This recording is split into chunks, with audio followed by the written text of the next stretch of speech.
기독교는 그 믿음의 종교입니다. 자, 우리가 어떻게 구원을 받을 것인가에 대한 성경의 확실한 대답은 행함이 아니고 믿음이라고 말씀하고 있습니다. 믿음으로 구원 얻는 이 진리는 전 성경이 우리에게 말씀하고 알려주는 복음의 가장 요긴한 요체가 믿음으로만 구원을 받는다. 이 진리를 말씀하고 있습니다. 그래서 로마서 1장 17절에도 보면은 복음에는 하나님의 의가 나타나서 믿음으로 믿음에 이르게 하나니 오직 의인은 믿음으로 말미암아 산다라고 말씀해 주고 있고, 또 구약의 선지자 하박국도 말씀하기를 의인은 그 믿음으로 말미암아 살리라라고 말씀해 줍니다.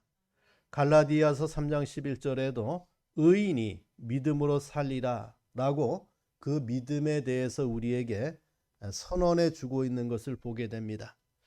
자, 믿음으로 산다는 이 말은 의인은 믿음으로만 영생한다 그 뜻이에요. 즉 구원에 이르는 신앙은 무엇으로만? 믿음으로만 가능하다. 이것을 우리에게 말씀해 주고 있습니다. 그래서 우리는 구원 문제에 있어서 처음부터 끝까지 오직 믿음뿐이라고 믿어. 그래서 믿음에서 믿음에 이르는 삶을 살아갑니다. 자, 믿음 안에서의 선행은 구원의 공로가 아니고 상급의 축복이 되는 거예요. 내가 믿음으로 구원받고 행함으로 하나님의 상급을 받아요. 자, 오늘 이러한 믿음을 강조하시는 예수님의 두 번째 표적을 보게 됩니다. 자, 요한복음에 나오는 7대 표적의 목적이 다 뭡니까? 그 표적을 통하여 그 표적을 보았던, 또 그 표적을 받았던 자들이 믿음이 생기는 일이 벌어져요. 그러니까 첫 번째 표적도 마찬가지요. 두 번째 표적도 믿음을 위하여 예수께서 행하신 표적을 우리에게 보여줍니다. 그래서 이 표적 때문에 왕의 신하 그리고 그의 온 집안이 다 예수를 믿었다라고 성경이 말씀해 주고 있습니다. 자, 이러한 표적이 일어난 배경을 살펴보면은 우리 43절 말씀에 보면은 이틀이 지나매라고 성경이 말씀합니다. 자, 이 이틀이 지나매라고 하는 말씀은 요한복음 4장에 있었던 사건을 말씀해 주고 있어요. 예수께서 갈릴리로 가시기 위하여 들르신 곳이 어디입니까? 사마리아에 들려서 그곳에서 한 여인에게 복음을 전하죠. 그리고 그 여인의 전도를 받았던 사마리아인들이 예수님에게 어떻게 했어요? 이곳에 우리와 함께 유할 것을 청합니다. 그때 주님이 사마리아인들과 그곳에서 이틀을 유하다가 이제 거기를 떠나서 어디를 가신 것입니까? 갈릴리로 가셨다라고 성경이 말씀해 주고 있어요. 자, 그런데 예수께서 갈릴리로 가시면서 하시는 말씀이 무엇인가? 자, 44절에 보면은 선지자가 고향에서는 높임을 받지 못한다 하시고 갈릴리로 가시는 주님을 보게 돼요. 자, 선지자가 고향에서는 높임을 받지 못한다 라고 하는 주님의 말씀은 갈릴리로 가시는 주님의 심정을 우리에게 말씀해 주고 있습니다. 그러한 곳에 주님은 가고 있는 것을 보게 돼요. 자, 그런데 그러한 갈릴리 사람들이 예수님을 영접했다라고 했습니다. 그 영접한 이유를 45절 하반절에 말씀하기를 이는 자기들도 명절에 갔다가 예수께서 명절 중 예루살렘에서 하신 모든 일을 보았음이더라 라고 말씀해 주고 있어요. 자, 저들이 예수를 영접한 이유가 뭡니까? 예수께서 행하신 기적과 말씀의 권능을 보았기 때문에 그래요. 오늘 주님이 48절에 우리에게 말씀해 주고 있기를 너희는 표적과 기사를 보지 못하면 도무지 믿지 아니하리라 라고 하는 말씀과 연관이 되고 있는 것을 보게 됩니다. 다시 말해서 그 당시의 인생들은 이러한 표적과 기사를 보지 못하면 믿지 않는 성향이 있었다. 이것을 우리에게 말씀해 주고 있습니다. 자, 그렇게 예수께서는 이제 갈릴리로 가셨고 그 갈릴리에서 46절에 보니까 갈릴리 가나에 이르셨다라고 했습니다. 자, 이것은 예수님의 첫 번째 표적을 베푼 곳이 물로 포도주를 만드신 곳입니다. 예수님이 이곳에서 첫 번째 표적을 베푸시고 또 요한복음에 나오는 두 번째 표적도 이 갈릴리 가나에서 주님이 행하셨어요. 이 표적에 나타나는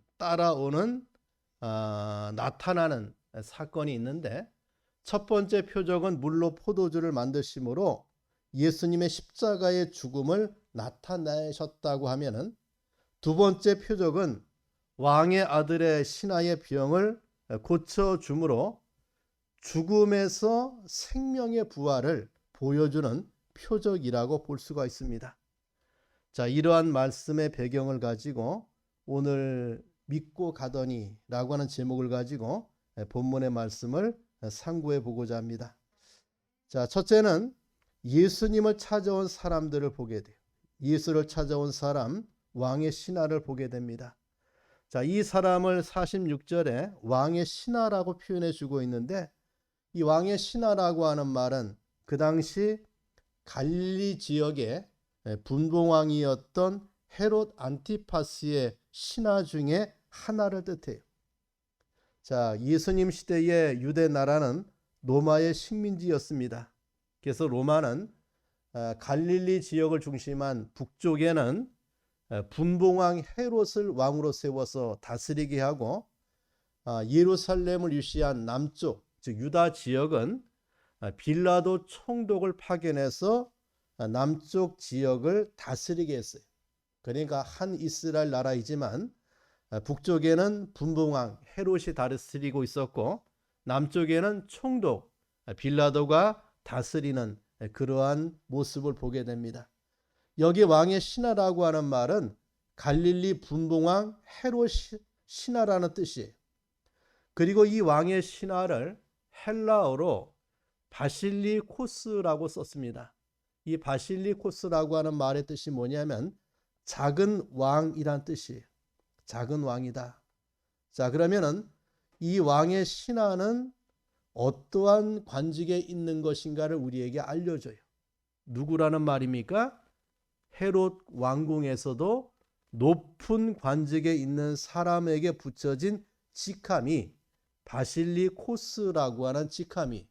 그러니까 왕의 신하는 헤롯 왕궁에 있는 여러 관료들 가운데도 아주 높은 관직에 있는 그런 자였다. 이것을 우리에게 말씀해 주고 있습니다. 자, 이런 왕의 신하가 예수를 찾아왔습니다. 자, 어떻게 예수를 찾아왔는가? 자, 우리 47절 말씀을 자세하게 살펴보면은 자, 그가 예수께서 유대로부터 갈릴리로 오셨다는 것을 듣고 가서라고 말씀해 주고 있습니다. 지금 예수님은 갈릴리 가나에 계시고 왕의 신하는 갈릴리 가버나움에 있어요. 자, 왕의 신하가 있는 가버나움에서 예수님이 계신 가나까지의 거리가 약 34km 정도의 거리가 있습니다. 보통 걸음으로 7시간에서 8시간, 또 사람이 그 거리를 왕래할 때 보통 이틀이 걸리는 거리에 두 사람이 있었어요. 예수님은 갈릴리 가나에 있었고 이 사람은 가버나움에 있었습니다. 자, 그런데 이 가버나움에서 예수님이 갈릴리 가나에 오셨다는 것을 듣고 찾아온 왕의 신하를 보게 돼요. 자, 그렇다면 왕의 신하는 예수가 어디에 계신가를 계속해서 찾고 있었음이 분명해.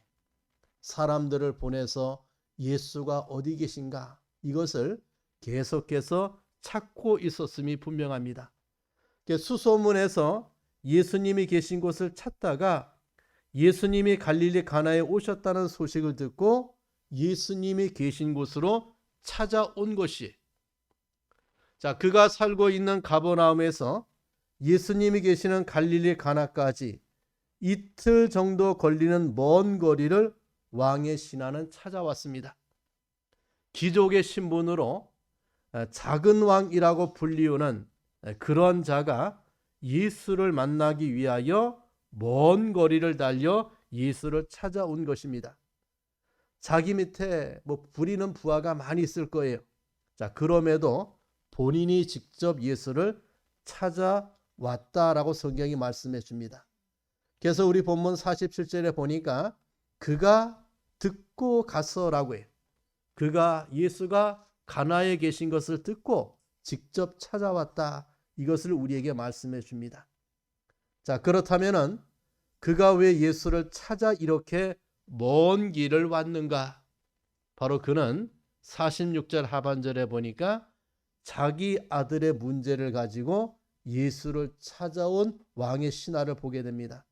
46절 하반절에 보면은 왕의 신하가 있어 그의 아들이 가버나움에서 병들었더니 라고 기록하고 있고, 또 47절에 보면은 가서 청하되 내려오셔서 내 아들의 병을 고쳐주소서 하니 그가 거의 죽게 되었음이라 라고 말씀해 줍니다. 자, 왕의 신하는 자신의 사랑하는 아들이 만난 죽을 병의 문제를 가지고 예수를 찾아온 것이. 자, 그리고 이 아들이 어떤 아들인가? 자, 그의 아들이라는 정관사가 붙어 있는 것을 보게 되면은 외아들, 독자로 보여집니다. 자, 그는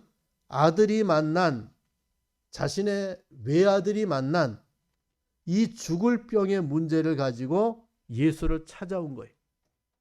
얼마나 그 아들의 병이 중했던가, 다급했던가를 우리가 47절에 보면은 알게 되는데, 듣고 예수가 거기 계신 것 듣고 바로 가서 청하되 내려오셔서 내 아들의 병을 고쳐주소서라고 강청하고 있는 왕의 신하를 보게 됩니다. 여기 청하다라고 하는 말은 계속해서 간청하다, 끈질기게 요구하다, 그 뜻이에요. 그러니까 부탁을 들어줄 때까지, 허락될 때까지, 끝까지 이것을 청하고 있는, 애원하고 있는 그런 왕의 신하의 자세를 우리에게 보여줍니다. 그냥 부탁할 정도의 말이 아니라 끈질기게 졸라대는 상태를 말을 해요. 자, 이 왕의 신하는 너무나 다급해요. 내 아들이 지금 죽어가고 있는데 예수만이 그 문제를 해결해 줄 수 있다. 이러한 믿음을 가지고 찾아와서 예수님에게 내 집에 오셔서, 가버나움에 오셔서 내 아들의 병을 고쳐달라라고 그 먼 거리를 달려와서 예수님께 강청하고 있는 왕의 신하를 보게 됩니다. 아들의 죽을 병 때문에 예수님께 애원하고 있는 그의 모습을 49절에 또 이렇게 말을 해줘요. 주여, 주여, 내 아이가 죽기 전에 내려오소서라고 했습니다. 여러분, 그 당시 로마의 고관들이나 특히 나라의 이러한 높은 관직에 있는 사람들이 일반 사람들을 대하는 태도는 아주 쉽게 말하면 사람들을 무시하는 자예요. 그런데 예수 앞에 나와서 얼마나 다급했는가? 주여, 내 아이가 죽기 전에 내려오소서라고 강청하고 있는 왕의 신하를 보게 됩니다. 자, 그는 아들의 문제, 그 아들이 죽음의 문제를 가지고 예수님에게 달려왔어요. 그리고 예수님에게 아들을 살려달라고 애원하고 있는 이 왕의 신하를 우리에게 보여줍니다. 여러분, 다른 문제가 아니에요. 학업의 문제라든가 또 교육의 문제, 정치 문제, 이런 것이 아니고 생명의 문제. 생명의 문제. 자기 아들의 생명 문제를 가지고 예수께 나온 왕의 신하를 우리에게 보여줍니다. 자, 두 번째는 예수님께서 하신 말씀입니다. 자, 왕의 신하는 자신의 아들의 죽을 병 문제를 가지고 예수님께 나왔습니다. 그리고 예수에게 강청하기를 자신의 아들의 죽을 병을 고쳐달라고 애원했습니다. 자, 그러한 왕의 신하에게 예수께서 하신 말씀이 무엇입니까? 48절이에요. 우리 한번 48절 봅시다. 읽어봐요. 시작.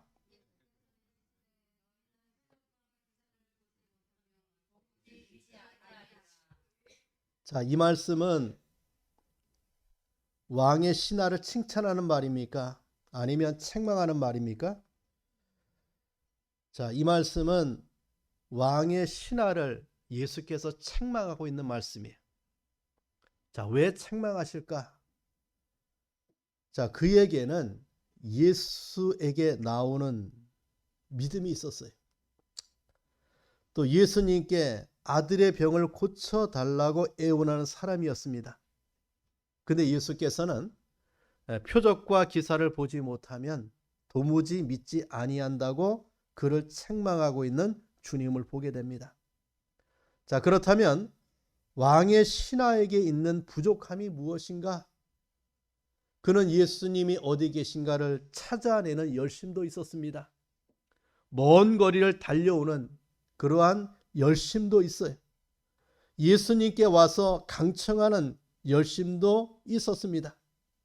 그런데 예수께서 보신 이 왕의 신하의 신앙의 한계가 있어요. 자, 우리 47절을 봅시다. 47절. 자, 예수께서 이 말 하시기 전에 이 사람이 예수님에게 무엇을 말하고 있는가? 우리 40절 같이 읽어봐요. 시작.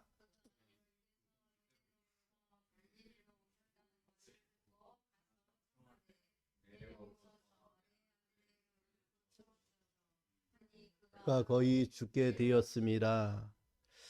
자, 내려오셔서 어디까지 내려오셔서? 예, 지금 가나에 계신 예수에게 내 집이 내 아들이 있는 가버나움에 내려오셔서 내 아들의 병을 고쳐 주소서라고 말씀하고 있는 왕의 신하를 보게 돼요. 자, 이 왕의 신하는 어떻게 생각했습니까? 예수님이 내 아들이 있는 집에 내려와야만 내 아들의 병을 고칠 수 있다라는 생각을 이렇게 예수님에게 말하고 있는 것을 보게 돼요.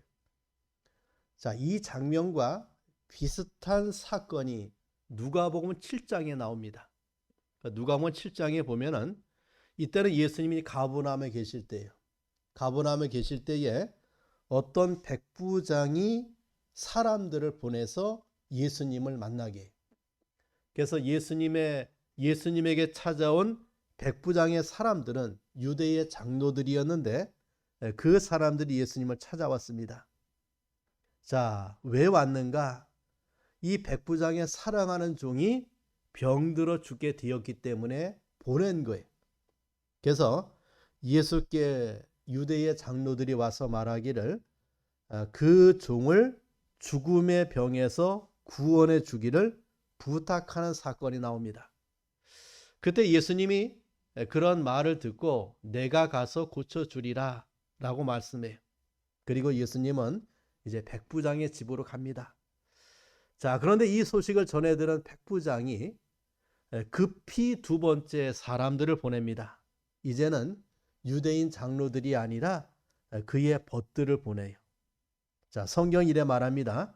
주께서 친히 내 집까지 오심을 감당할 수 없습니다. 감히 내 자신도 주께 나아가기를 감당치 못해서 장로들을 보냈습니다. 자, 다만 말씀으로만 하옵소서. 자, 그리하면 내 하인이 낫겠나이다. 자, 이 백부장은 어떤 믿음이 있었어요? 주님이 내 집까지 와서 이 하인의 병을 고쳐주는 것을 감당할 수 없습니다. 지금 주님이 계신 그곳에서 말씀만 해주시면 내 하인의 병이 낫겠다. 이러한 믿음을 고백해요. 자, 누가복음 7장 7절에 더 정확하게 말합니다. 말씀만 하사 내 하인을 낫게 하소서라고 말씀해요. 자, 이러한 장면을 주님이 보고 어떻게 말합니까? 놀라고 기이 여기시는 주님을 보게 돼요. 그리고 이만한 믿음을 이스라엘 중에서 만나보지 못했다라고 격찬하고 있는 것을 보게 되고, 주님이 그 자리에서 뭐라고 말합니까? 가라, 네 믿은 대로 될지어다. 그 말씀을 통하여 그 백부장의 하인의 병이 나아버리는, 종이 나아버리는 역사를 우리에게 보여줍니다. 여러분, 이 사건과 이 왕의 신하와는 이러한 신앙의 차이가 있어요. 이러한 신앙의 차이가 있다. 자, 주님이 내려오셔야만, 주님이 내 집에 있는 아이를 만나 주어야만 어때요? 나을 수 있다 라고 하는 거죠. 자, 또 하나 주님에게 책망받은 이유가 무엇인가? 자, 49절에 보면은, 자, 49절 봅시다. 읽어봐요. 시작.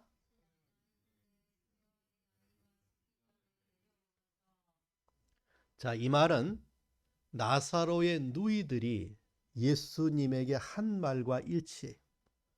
자, 나사로의 누이들도 자신의 오라버니가 죽자 예수님에게 뭐라고 말합니까? 죽기 전에 여기 계셨다면 살 수 있었겠다라고 말하는 나사로의 누이들을 보게 되죠. 자, 이 왕의 신하는 내 아이가 죽기 전에 내려와야만 살 수 있다라고 무엇을 제안합니까? 예수님 자신의 능력을 제안하고 있는 왕의 신하를 보게 돼요. 죽은 자를 살리시는 예수님이죠. 생명의 주관자이시죠. 생을 명하시는 예수님의 능력을 제안하는, 이것을 믿지 못하는 자의 말이 무엇이냐?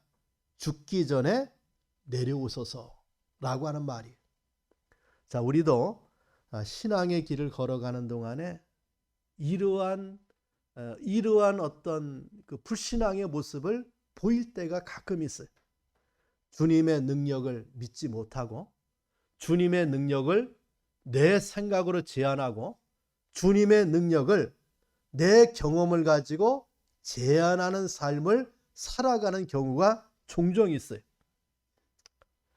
자, 그런데 왕의 신하 요구에 대한 주님의 응답은 무엇입니까? 왕의 신하의 요구대로가 아니라 주님 자신의 원대로 나타내고 있는 것을 보게 됩니다. 자, 주님은 그의 요구대로 그 아이가 죽어가고 있는 고통의 현장 가버나움까지 가지 않으셨어요. 그리고 그 아비에게 말하기를 가라, 네 아들이 살아있다라고 말씀하는 예수님을 보게 됩니다. 예수께서 하신 말씀은 그를 찾아온 왕의 신하의 생각과는 달랐어요. 그 왕의 신하는 예수께서 가버나움 자기 집까지 직접 오셔야 될 줄로 생각하고, 또 아들이 죽기 전에 오셔야만 고칠 수 있다라고 생각했어요. 그래서 자기 집에 친히 오셔서 기적과 표적을 나타내어 주실 것을 희망했어요. 그러나 예수님의 생각, 그 왕의 신하의 생각과는 달랐다. 이것을 우리에게 말씀하고 있는 것을 보게 됩니다. 여러분, 우리는 예수님께 와서 내 생각과 내 방식을 내려놓아야 될 때가 있어요. 하나님의 말씀의 능력을 제한하는 내 생각은 내려놔야 되죠. 내 방식을 내려놓아야 돼요. 예수께서 가버나움에 와야만 고칠 수 있다는 내 생각, 이것을 우리는 버려야 돼요. 내 생각으로 주님의 능력을 제한하면 안 된다는 말이에요. 49절에 보면 죽기 전에 내려와야만 고침을 받을 수 있다는 생각이 왕의 신하의 생각이었고, 예수님의 생각은 달랐다라고 하는 거죠. 예수님의 생각과 그 왕의 신하의 생각은 달랐어요. 그래서 주님은 바로 그 자리에서 어떻게 하랍니까? 가라, 네 아들이 살았다라고 하는 말씀을 가지고 그 아들을 살려내시는 주님을 보게 돼요. 이것이 예수님의 생각이요. 이것이 예수님의 방법이에요. 자, 우리는 이러한 예수님의 생각, 예수님의 방법 앞에, 그 예수님의 말씀 앞에 나를 내려놓고 내 생각을 내려놓아야 돼. 자, 오늘 이 병든 아들의 아버지는 이러한 예수님의 하신 말씀을 믿고 갔어요. 자, 그런데 자, 그에게 있는 믿음은 온전한 믿음이 아니었다라고 봅니다. 자, 우리 다시 한번 봅시다. 자, 우리 48절 보고 한 절 더 봐요. 48절 시작. 예수께서 이르시되 너희는 표적과 기사를 보지 못하면 도무지 믿지 아니하리라. 자, 이 왕의 신하가 표적과 기사를 보지 못하면 도무지 믿지 않는 그 믿음의 한계를 주님이 책망하고 있는 것을 보게 되죠. 자, 이 사람이 믿고 갔어요. 믿고 갔는데 그 믿고 가는 가운데 이 믿음이 온전하지 못했다. 이것을 우리에게 보여주고 있는 사건이 뭐냐면, 자, 51절 52절 읽어봅시다. 시작.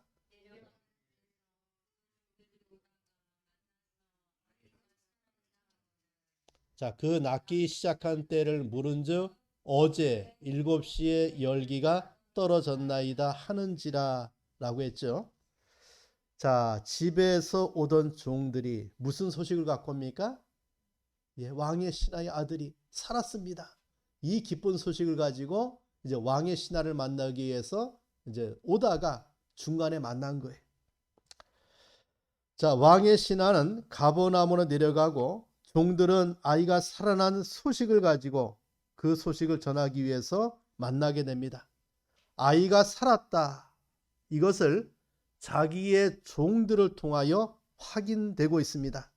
자, 그런데 왕의 신하는 52절에 물어요. 뭐라고 묻습니까? 그 낫기 시작한 때를 물어요.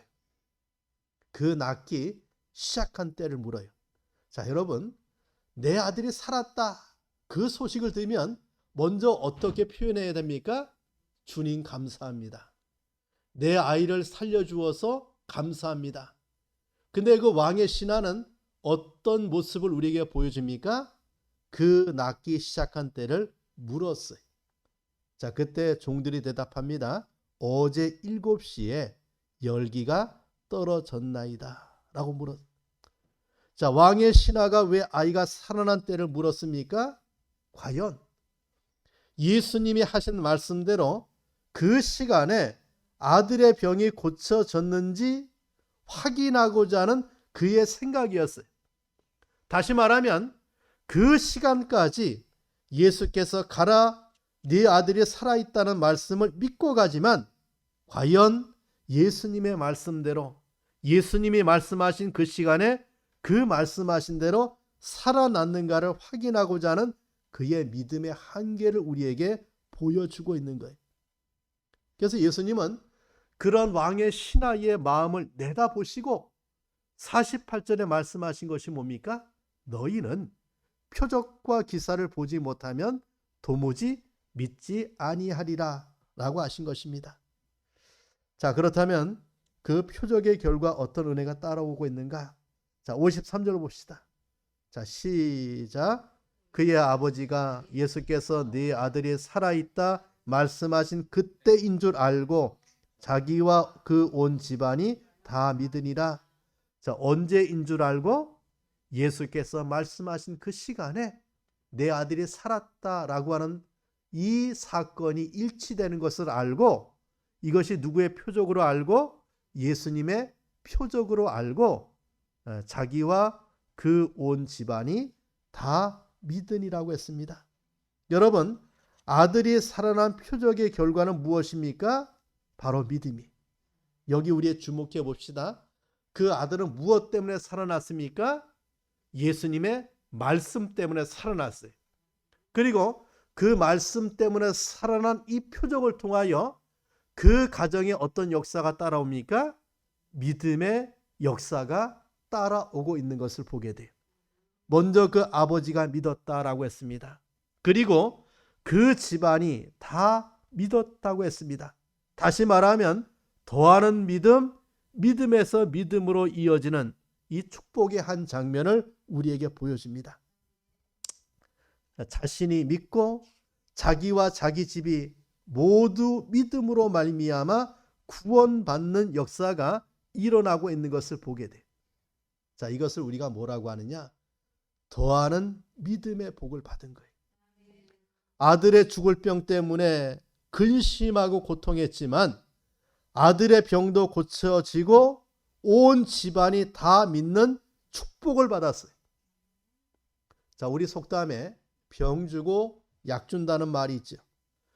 이 말은 좋지 않은 것에 사용되어지는 경우에 속담이에요. 자, 그러나 이 속담을 문자대로 직역해 보면은 왕의 신하의 아들의 병은 결국 그 아버지와 가족의 구원을 위하여 주님께서 계획하신 섭리적인 병이 아닌가라고 생각이 들어요. 아들이 만난 죽음에 이르는 육신의 병 때문에 그 아버지가 누구를 찾게 됩니까? 예수를 찾게 되고 그 예수로 말미암아 그 아들의 병이 고침을 받자 어떤 일이 벌어집니까? 그도 예수를 믿고 그 집안도 예수를 믿는 구원의 역사가 임하고 있는 것을 보게 돼요. 자, 이렇게 인생에게 임하는 어떤 고통의 문제가 있죠. 그것이 다 불행이라고 생각하면 안 돼요. 그 고통 때문에, 불행 때문에 예수를 만나는 기회가 열리고 예수의 말씀을 체험하는 은혜가 임하고 표적과 기사를 체험할 수 있는 역사가 임함을 통해서 어떤 은혜가 따라옵니까? 믿음의 은혜가 따라오는 역사를 오늘 본문에서 우리에게 보여줍니다. 사랑하는 성도 여러분, 자, 우리도 믿고 가야 돼요. 예수의 말씀인 성경을 믿고 가야 됩니다. 성경은 하나님 자신의 말씀이에요. 성경은 곧 진리죠. 구원의 포장이 됩니다. 이 성경의 진리를 들은 후에 믿고 가야 돼요. 믿고 집으로 가고 믿고 직장에 가고 믿고 생활해야 돼요. 문둥병자는 예수의 말씀을 믿고 가더니 가던 도중에 고침을 받았습니다. 백부장은 예수의 하신 말씀을 믿고 가더니 자기 하인이 나았습니다. 노아는 보지 못하는 일에 경고를 받아 방주를 짓더니 믿고 짓더니 마침내 멸망의 날에 구원을 받아요. 아브라함은 부름을 받았을 때에 믿고 가더니 마침내 하나님의 약속을 받았어요. 다윗이 믿고 가더니 적장 골리앗을 물리쳤습니다. 다니엘과 사드락과 메삭과 아벳느고는 믿고 가더니 기적의 생명을 체험해. 믿고 가던 사람들은 세상이 감당하지 못하는 길을 걸어갑니다. 하나님의 약속의 말씀 성경을 믿고 가는 자마다 표적이 따라오고 믿고 가는 자들마다 기적이 따라오는 역사를 우리에게 보여줍니다. 주 예수를 믿으라. 그리하면 너와 내 집이 구원을 얻으리라. 주님의 약속이죠. 이 말씀을 믿고 가면 가족이 구원을 받아요. 믿고 가던 하나님의 사람들은 하늘의 복을 받고 땅의 복을 받아요. 이것이 무엇입니까? 말씀의 역사, 말씀의 은혜라고 하는 거예요. 우리가 이 시간에 왕의 신하가 받은 표적의 축복은 이 진리를 믿고 가는 오늘의 우리에게도 동일하게 일어나는 기적이요 표적이 됩니다. 믿어야 돼요. 이거 신앙이죠. 믿은 대로 가야 됩니다. 이것이 신앙의 행위예요. 그 믿음과 행위가 일치되는 그곳에 이 말씀의 열매가 맺히는, 말씀대로 되어지는 기적과 표적의 역사가 쏟아지는 현장이 바로 그것임을 말씀해 주고 있습니다. 우리 성도 여러분, 이러한 은혜가 있길 축원합니다. 자, 기도하겠습니다. 오늘 이 시간에 말씀을 붙들고 기도합니다. 믿고 가는 자, 우리에게는 예수님의 말씀이 있어요. 그 말씀을 믿고 가면 거기에 그 말씀대로 되어지는 하나님의 역사를, 표적을, 이적을 체험하는 역사를 우리에게 말씀해 줍니다. 믿는 자에게 따라오는 역사죠. 자, 이런 은혜를 위해서 다 함께 통성으로 기도하겠습니다. 하나님 아버지 감사합니다. 주연의 가운데 이 시간에 믿고 가는 왕의 신하의 교훈을 통하여 우리에게도 이러한 믿음의 은혜를 베풀어 주시옵소서. 믿는 자가 되게 하시고 믿고 가는 자가 되게 하시고 믿고 가는 그곳에 주님의 말씀대로 이루어지는 하나님의 역사를 체험하는 우리의 신앙의 삶이 될 수 있도록 은혜를 주님이 베풀어 주시옵소서. 믿음과 행위가 일치하는 곳에 기적의 역사, 표적의 은혜가 따라오게 하심에 감사하고 이러한 믿음을 우리에게 허락해 주시고 이러한 믿음의 열매를 맺을 수 있도록 주님이 권고하시고 역사해 주시옵소서. 하나님 감사합니다. 이 시간 우리는 요한복음에 나타나 있는 두 번째 표적을 통하여 믿고 가는 자에게 따라오는 이런 놀라운 표적과 이적의 역사를 우리에게 보여주고 있음에 감사합니다. 믿어야 되고 또 믿은 대로 가야 되는 신앙을 우리에게 말씀해 주고 있음에 감사합니다. 믿음과 행위가 일치하는 곳에 이런 말씀의 역사, 말씀의 열매, 말씀의 결과가 따라오고 있음에 감사하고 이러한 신앙을, 이러한 삶을, 이러한 길을 걸어가는 믿음의 부유한 자 될 수 있도록 은혜를 베풀어 주시옵소서. 주님의 말씀을 믿게 하시고 주님의 말씀 믿은 대로 가게 하시고 그 가는 곳에 말씀대로 되어지는 하나님의 역사를 체험하는 성도들이 될 수 있도록 은혜를 베풀어 주시옵소서. 예수님의 이름으로 기도합니다. 아멘.